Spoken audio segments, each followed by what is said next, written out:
Topic po natin ngayon, arthritis. Okay? Sakit sa katawan, sakit sa leeg, sakit sa likod, sakit sa tuhod, sakit sa paa. Very common yan. Tapos, karamihan sa atin magkakaroon ng arthritis. Pag umabot ng edad 40, 50, 60, halos 50% kalahati talagang may joint pains na matindi. Okay? Kakatrabaho. Tatlo ang pinaka-common na cause ng arthritis.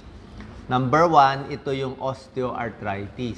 Ang osteoarthritis, arthritis ng pag-edad.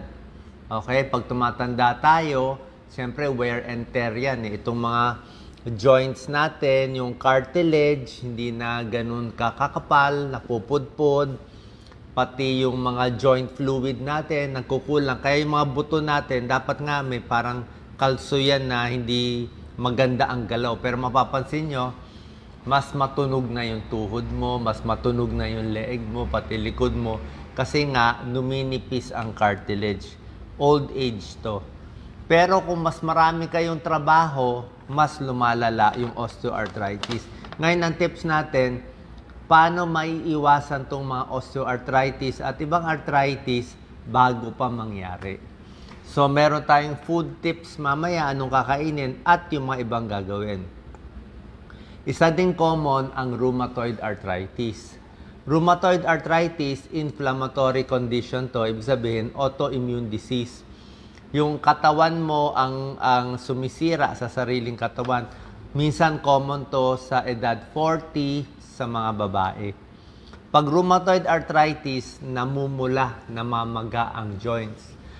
Pwede sa kamay, pwede sa paa, pwede sa tuhod. Pero alam mo siya, may redness siya. Tsaka mas bata ang tinatamaan. Meron din tinatawag na gout, gouty arthritis. Pero pag gout, dapat mataas ang uric acid mo sa dugo. So, papa-blood test ka, mataas uric acid mo. Tapos, usually, isa lang. Baka yung malaking daliri sa paa, namumula, saka sobra sakit. O isang joint lang, tuhod lang, sobra sakit ang gout. Ang pinaka-common, syempre doon tayo sa mas common Ang pinakamadalas talaga, osteoarthritis. Halos lahat aabot dito. Yung rheumatoid arthritis, less common. Actually, yung gout din, less common. Isip lang ng tao, lahat ng sakit ng katawan, gout pero hindi naman talaga gout yun. Pa-check nyo muna uric acid nyo.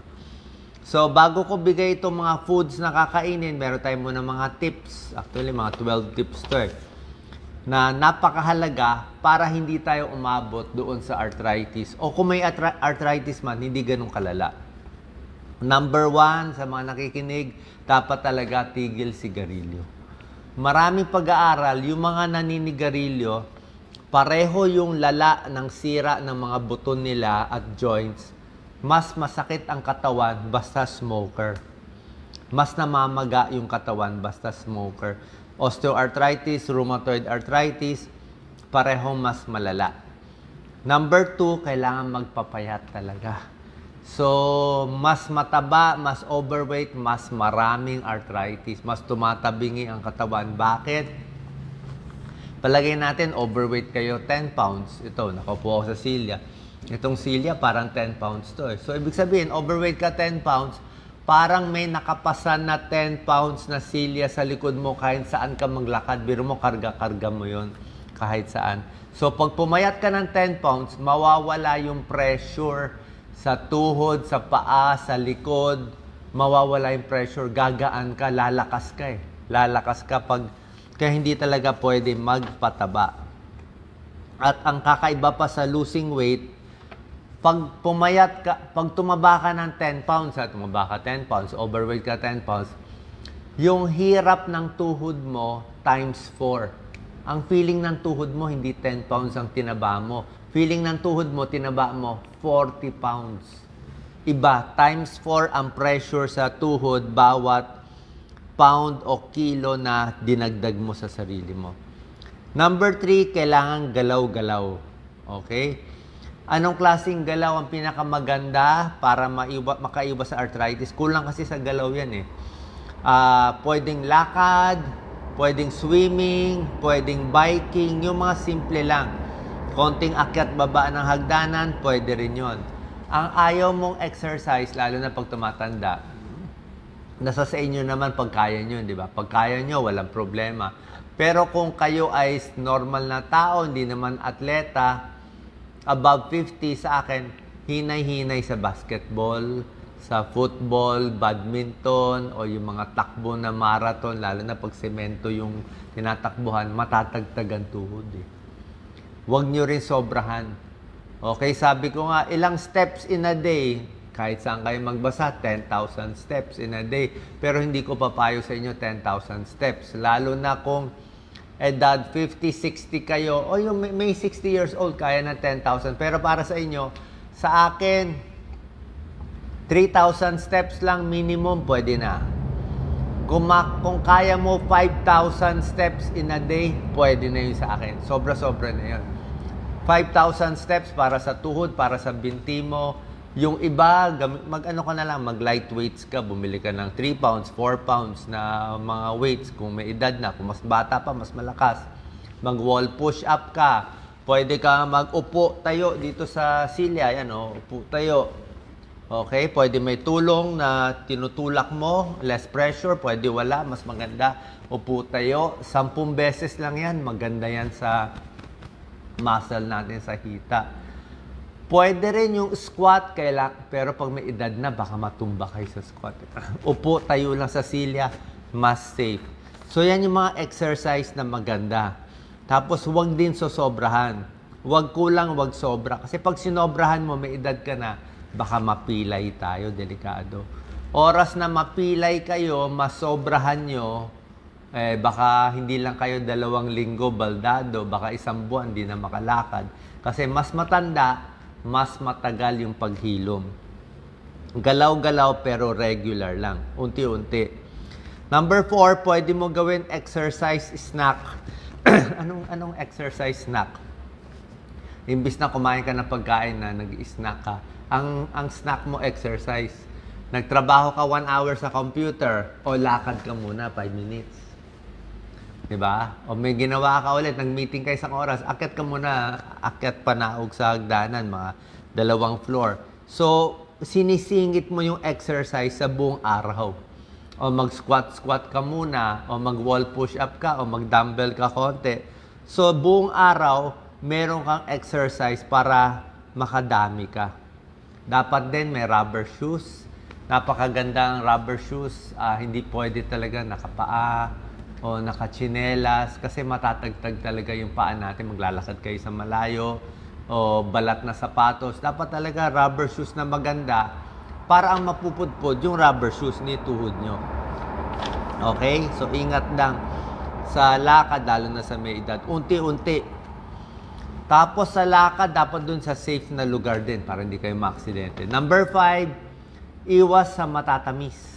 Okay? Para sa arthritis, tubig talaga. 8 to 10 glasses of water or fluid in a day kasi ang joints natin may tubig yan eh. May synovial fluid yan.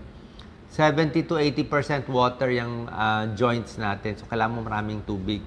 Hindi siya soft drinks, hindi kape ng maraming asukal, hindi milk tea, hindi iced tea, o energy drinks, o sports drink, o kahit buko eh. Healthy ang buko, pero siguro pa isa-isa lang. Kasi yung buko na sabaw, mga 50 calories na yun eh. Pati yung laman, baka 200 calories na yun. Baka tumaba. Diba? Healthy ang buko, pero pag tumaba ka, masisira din tuhod mo dahil na overweight ka. Number 6, syempre, iwas sa food na nagkokos ng pamamaga. Food na nagtitrigger ng inflammation, ano to? Lahat ng fast food. Fast food, processed food, mamantika, donut, matatamis. Yung puro matatamis, puro prito, nakakataas na inflammation. Eh. So, pag mataas ang inflammation, mas may arthritis, mas sasakit ang katawan. Ang mga maganda, ito lang mga papakita ko mamaya. Number 7, sapat na tulog. Mas mahaba ang tulog mo, mas relax ka, wala kang stress, mas matagal yung oras na maghihilom yung mga joints mo. Kaya rin masakit na likod mo. Tapos yung isa hindi nakatulog, 4 na oras lang. Next day, masakit pa rin likod niya. Pero kung masakit ng likod, yung isa nakatulog ng 8 hours, next day wala na yung sakit ng likod. Kasi mas mahaba ang tulog, mas gumagaling ang sakit. Doon ang naghihilom. Number 8, dapat mas masaya ka, mas relax. Mas happy, mas relax, hindi nararamdaman yung sakit sa katawan at naglalabas ng endorphins yung katawan. Sabihin, merong sariling pain reliever. Number 9, may tulong ang masahe. Okay? Kung merong marunong sa inyo sa barangay, massage weekly, lalo na yung mga moderate lang, wag yung super hard, lalo na dito sa leeg, kung lagi kayong nagtatrabaho, naka-computer, di ba sa akin ito problema ko, pwede sa likod, masahe, para lumambot lang yung muscle, makondisyon lang. Kasi pag minamassage, gumaganda rin yung blood flow eh. So pag yung area na may diferensya, masakit, napagod, pag minasahe, gaganda yung blood flow, maaalis yung mga toxin, gaganda rin yung circulation, mas mawawala yung sakit ng katawan.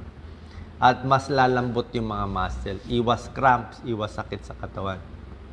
Dapat lang sa marunong. And number 10, syempre dapat safety tips, 'di ba? Na huwag kayong maaksidente sa bahay, 'di ba? Huwag naglalakad sa labas, baka maraming bako-bako, mapilay kayo. Yun ang mga iiwasan natin. Basically, hindi ko pinapayo yung mga pain relievers. Kung yung doktor nyo magbibigay, kung sobrang sakit, para sa akin, yung mga pahid lang. At most, pain reliever, pinapahid. Hindi ko pinapayo mga iniinom na mga gamot kasi pwedeng ma-ulcer, pwedeng ma-high blood, at meron pa mga ibang komplikasyon. So, massage, physical therapy, at sa supplement, pwede ang fish oil. May tulong ang fish oil.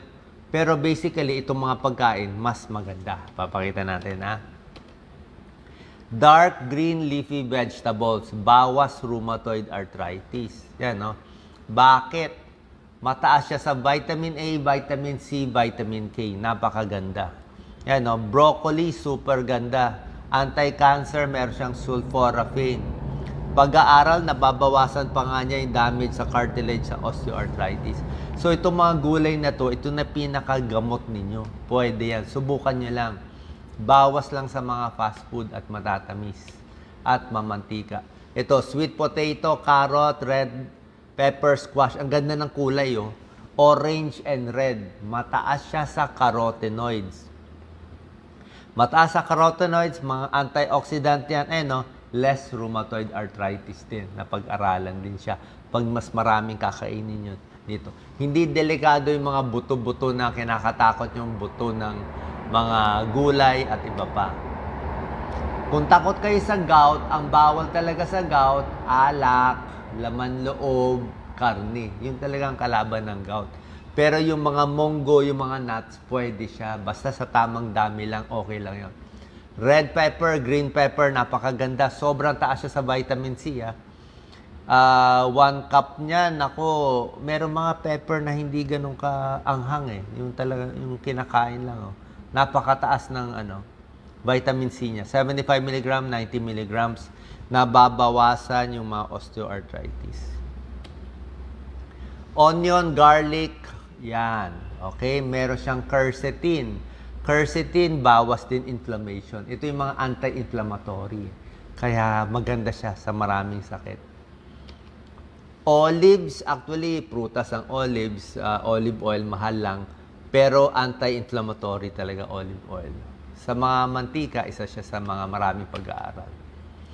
Itong mga prutas na to, kasama ang talong, pepper, tomato, potatoes, may nagsasabi na iba, parang hindi daw pwede. Actually, pwede siya.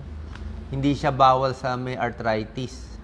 Kung meron kayo narinig, walang pag-aaral na sinasabi nakakasama siya na anti-inflammation nga sila. Isda. Siyempre, isda pwede mataas sa omega-3 fatty acids, mataas sa vitamin D, anti-inflammatory siya. Maganda sa puso, maganda sa utak, maganda rin sa arthritis. Mani, okay din. Basta wag lang yung, ito nga, kinakain ko mani. Kinakain ko mani, unsalted eh. Hanap kayo ng unsalted. Ewan ko lang kung may local. Sa local, lahat puro salt. Pag local yung mani, puro salt, puro betchin. Paano gagawin natin, di ba? So, pinakamaganda, unsalted. Sanayan lang. Medyo matabang pero malasa pa rin. Kasi yung asin ang nagpapa-high blood eh. Ayaw natin yun eh. Pero kung yung mani lang mismo, napakaganda. Kahit anong klase, kahit kasoy, ordinary peanut, pwede na sa atin. Omega-3, ang dami niyang minerals. Napakaganda. Ayan o. Tulong din sa rheumatoid arthritis. Strawberry, anti-cancer. Yan ang pinaka, Baguio strawberry, anti-inflammation, napakaganda. Green tea, pwede ang green tea, anti-cancer. Meron siyang EGCG, ito yung component na may anti-cancer studies. Pagluto ng gulay, di ba, dapat wag overcook. Okay? Wag mo i-overcook. Pinakamaganda, gusto nga niya, steam lang eh. Steam lang. Kasi pag nilubog mo sa tubig, pag binoil mo, mapupunta na sa tubig yung vitamins. Pag dinamihan mo rin yung sarsa, napunta na sa sarsa. Pag inalatan mo, hindi mapapaalat ka pa. So, tama lang yung luto, wag mo i-overcook. Tapos, kung gusto mo i-prito, pwede na rin, basta wag lang i-overcook para hindi masyado mawala yung mga vitamin A, vitamin C, at vitamin K niya. Okay? Yan, huwag masyado iprito para maganda. Tapos kung may sarsa konti, huwag lang masyado maalat, di pati yung sarsa kainin mo. May tulong din yan. Sana pa nakatulong tong video natin para makaiwas, para pagdating natin ng 50, 60, 70, hindi pa tayo nagsasuffer sa sakit ng katawan at arthritis. Salamat po.